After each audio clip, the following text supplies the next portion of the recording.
नमस्कार दोस्तों, antibiotic GK वाली सीरीज में फिर से आपका स्वागत। आज हम लोग बात कर रहे हैं भौतिक प्रदेशों की। भौतिक प्रदेशों की 2-3 एंटीबायोटिक दूंगा 5-5 मिनट का, उसमें सम कंप्लीट आपके भौतिक प्रदेश कंप्लीट हो जाएंगे। राजस्थान के भौतिक प्रदेश, उनका यहाँ पे हम विभाजन कर रहे हैं। क्या कर रहे हैं? विभाजन कर रहे हैं। देखिए आप लोग यहाँ पे उत्तरी पश्चिमी मरुस्थल, ये हमने लिखा है 4 भौतिक प्रदेशों में बांटते हैं। एक पूरी मैदान, और तीसरा अरावली पर्वतमाला, और चौथा भाग आता है दक्षिणी पूर्वी पठारी भाग। 4 भौतिक प्रदेश आते हैं। वहां तक हमारे भौतिक प्रदेश अवशेष किसके हैं? तो ध्यान रखना आप लोगों को कि एक हमारा टेथिस महासागर, और टेथिस महासागर में नदियां लाके अपना जल डालेंगी तो वे मिट्टियां वगैरह उसमें भर गई, तो ये महासागर क्या हो गया? समतल हो गया। तो जो हमारे मैदान, और आपके मैदान बन सकता है या मरुस्थल बन सकता है, तो हमारे पास में जो मैदान है उत्तरी पश्चिमी मरुस्थल और हमारे पूरे मैदान है, दोनों के दोनों हमारे टेथिस महासागर के अवशेष है। बात आना है गोंडवाना लैंड। गोंडवाना लैंड तो एक आपका पथरीला भाग, और पथरीला भाग से दो ही बातें बन सकती हैं। नंबर एक, या तो आपके कोई पर्वतमाला बन सकती है या आपके कोई पठार बन सकते हैं। तो हमसे बात करें पर्वतमाला या पठार, तो पर्वतमाला या पठार में बात करें तो अरावली पर्वतमाला हमारा गोंडवाना लैंड का अवशेष है, और दक्षिणी पूर्वी पठारी भाग भी हमारा गोंडवाना लैंड का अवशेष है। बहुत ध्यान सुनेंगे, जहां मिट्टी है, चाहे मैदान हो चाहे मरुस्थल हो, वे टेथिस महासागर का अवशेष है, क्योंकि मिट्टी द्वारा ढका गया है। और दूसरा हम लोग बात करें कि आपके जहां पठार है, चाहे मैदान हो और चाहे आपके पर्वतमाला हो, तो पठार क्या है? पठार हो या आपके पर्वतमाला हो, पठार क्या है? चट्टान का भाग है। पर्वत क्या है? चट्टान का भाग है। तो आपके अरावली पर्वतमाला, दक्षिणी पूर्वी पठारी भाग, ये आपके गोंडवाना लैंड के अवशेष हैं। बात आती है मित्रों, इनका क्रम क्या है? तो क्रम ध्यान रखना कि आपके पथरीला भाग बाद में बना है, और आपके रेतीला भाग, पथरीला भाग पहले बना है और रेतीला भाग बाद में बना है। सबसे पहले बात करें, आप पढ़ते हो इस बात को कि सबसे पहले हमारे पर्वत बने, अरावली पर्वतमाला सबसे पहले बनी चारों में। इसके बाद में आपके दक्षिणी पूर्वी पठारी भाग। ये ध्यान रखना है कि जो पर्वतीय इलाका है, जो पठार और पर्वत है, पर्वत पहले बने, पठार बाद में बने। तो अरावली पर्वतमाला सबसे पहले बनी, और आपके दक्षिणी पूर्वी पठारी भाग दूसरे नंबर बना। तीसरी बात, तीसरा और चौथा भाग, थार का मरुस्थल हमारा आज भी बन रहा है। तो जो आपके मरुस्थल है आज भी प्रयासरत रहे बनने में, आप बन रहा है आपके, तो आपके पूरे मैदान 3 नंबर पे, और आपके दक्षिणी आपके उत्तरी पश्चिमी मरुस्थल आपके 4 नंबर पर। आपको पता होना चाहिए साथियों पूरी तरीके से। तो सबसे पहले क्या बनेंगे? पर्वत, अरावली पर्वतमाला, दूसरे नंबर पर पठारी भाग, दक्षिणी पूर्वी पठारी भाग, तीसरे नंबर पे मैदान, पूरी मैदान, और सबसे अंत में जो आज ही बन रहा है वे आपके उत्तरी पश्चिमी मरुस्थल। बात करते हैं क्षेत्रफल की। आप सब जानते हो 61.11% भाग में आपके मरुस्थल फैला हुआ है, 23% में आपके मैदान फैले हुए हैं, अरावली पर्वतमाला 9% में है, और दक्षिणी पूर्वी पठारी भाग 6.89% में है। यानी क्षेत्रफल की दृष्टि से सबसे बड़ा सबसे बड़ा जो भाग है वे उत्तरी पश्चिमी मरुस्थल है, दूसरे नंबर पूरी मैदान है, और सबसे छोटा आपका दक्षिणी पूर्वी पठारी भाग है। जनसंख्या बात करें तो उत्तरी पश्चिमी मरुस्थल में 40% निवास करती है, पूरी मैदान में 39% निवास करती है, अरावली पर्वतमाला में 10% निवास करती है, और दक्षिणी पूर्वी पठारी भाग में 11% निवास करती है।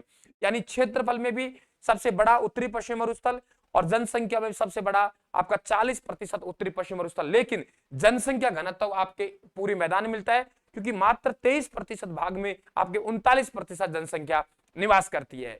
तो कौन सा भूभाग कितने क्षेत्रफल में फैला हुआ है, कौन से भूभाग में कितनी जनसंख्या निवास करती है, किसका अवशेष है, और बनने का क्रम क्या है, ये क्लियर हुआ। अब बात करते हैं विभाजन कि बनने का क्रम की बात करें, विभाजन की हम बात करें, तो ये आपका जो महान मरुभूमि है, ध्यान सुनना, ये जो आपके महान मरुभूमि है, देखिए थोड़ा यहां बता दूं आपको, ये आपके महान मरुभूमि है। इस महान थार का मरुस्थल को हम 2 भागों में बांटेंगे। कितने भागों में बांटेंगे? 2 भागों में बांटेंगे किसको? थार के मरुस्थल को। एक ये भाग जो है ये रहा, तो 2 भागों में बांटेंगे। ये 25 सेंटीमीटर से कम वर्षा वाला भाग है, ये 50 सेंटीमीटर। तो 50 सेंटीमीटर से 50 सेंटीमीटर, 25 से 50 सेंटीमीटर तक वर्षा होती है। हाँ, ये मरुस्थल तो है, लेकिन ये अर्ध शुष्क मरुस्थल है। क्या है? अर्ध शुष्क मरुस्थल, अर्ध शुष्क मरुस्थल है। और इधर को हमारा शुष्क मरुस्थल है, जिसे महान मरुभूमि कहेंगे। यानी हमने थार के मरुस्थल को भी 2 भागों में बांट दिया, एक महान मरुभूमि और एक अर्ध शुष्क मरुस्थल। विभाजन का क्या आधार था? विभाजन का आधार था हमारे 25 सेंटीमीटर वर्षा रेखा। 25 सेंटीमीटर से कम वर्षा होती है वे भाग अधिक मरुस्थल में गया महान मरुभूमि, और 25 से 50 सेंटीमीटर होती है वे आधा शुष्क मरुस्थल यानी अर्ध शुष्क मरुस्थल में गए आप लोगों के। बात करते हैं, ये महान मरुभूमि को भी हम 2 भागों में बांटते हैं। एक बांटते हैं कि बालू का स्तूप युक्त प्रदेश, यानी आपके रेत के टीले हैं तो युक्त प्रदेश हो गया। एक यहाँ रेत के टीले नहीं है, उन्हें हम मुक्त प्रदेश का है। तो बालू का स्तूप युक्त प्रदेश और बालू का स्तूप मुक्त प्रदेश। ये देखो उत्तरी पश्चिम मरुस्थल को दो भागों में बांटा, महान मरुभूमि और आपके अर्ध शुष्क मरुस्थल। महान मरुभूमि को दो भागों में बांट दिया, बालू का स्तूप मुक्त प्रदेश और बालू का स्तूप, यानी यहाँ रेत के टीले हैं वे युक्त प्रदेश हो गया, और जहां आपके रेत के टीले नहीं है वे आपके क्या हो गया, मुक्त प्रदेश हो गया। आपको ये ध्यान में रखना है।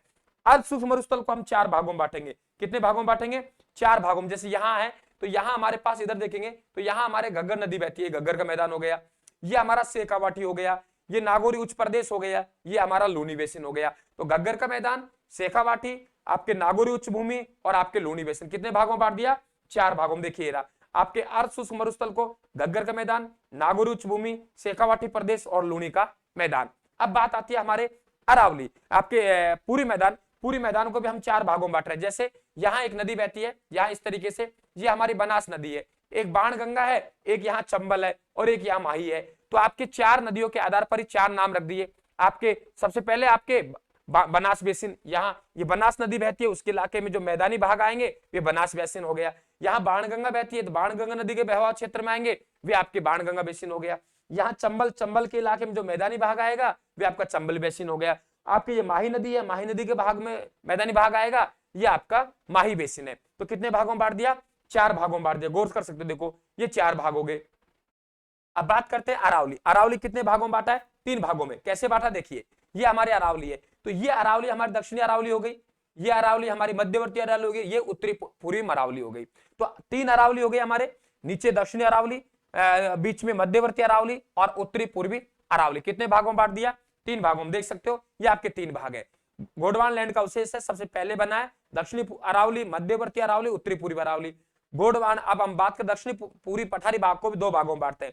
एक विंध्यन कागार भूमि, ये जो हमारा विंध्यन कागार भूमि, ये विंध्यन कागार भूमि है, और ये हमारा लावा का पठार है। तो आराम से हमने पढ़ा, ये पहला एंटीबायोटिक है। दो तीन एंटीबायोटिक मिलेंगे आपको भौतिक प्रदेशों से, एक एंटीबायोटिक मरुस्थल का लाएंगे, एक एंटीबायोटिक अरावली का लाएंगे, एक एंटीबायोटिक आप दक्षिणी पूर्वी पठारी भाग का, एक पूरी मैदान के। इस प्रकार से चार पांच एंटीबायोटिकों में जो 10 घंटे का टॉपिक है आपका भौतिक प्रदेश, उसे मात्र हम लोग 25 से 30 मिनट पढ़ लेंगे।